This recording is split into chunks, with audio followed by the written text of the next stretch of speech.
Players who signed NFL contracts could be heading back to college football, while 2 Indiana players who never went pro are currently ineligible. The SEC slogan is "It just means more," and apparently now that includes more lawsuits, more court orders, and a whole lot of confusion.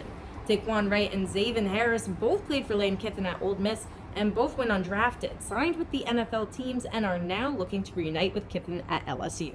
Harris has committed to LSU, and Wright reportedly plans to join him if he clears NFL waivers.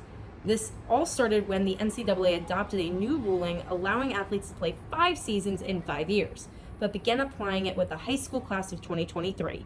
Players from the class of 2022 who had just used their 4th season were left out. They argued that they should receive that same 5th year and started taking the NCAA to court.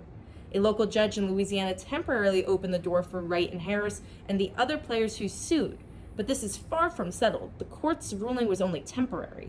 Before playing in college, they would have to end their NFL contracts and repay the money they received as professionals. But for both guys, this isn't significant and can easily be covered by the university.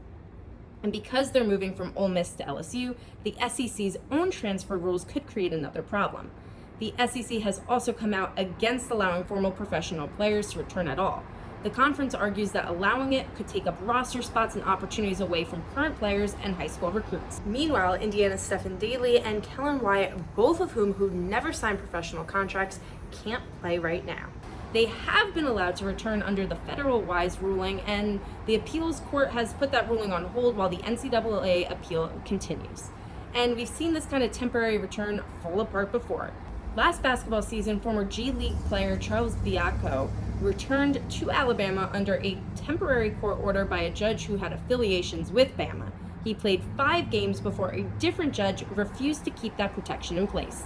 So Wright and Harris could potentially go from NFL training camps back to college football, while Daly and Wyatt remain unable to play.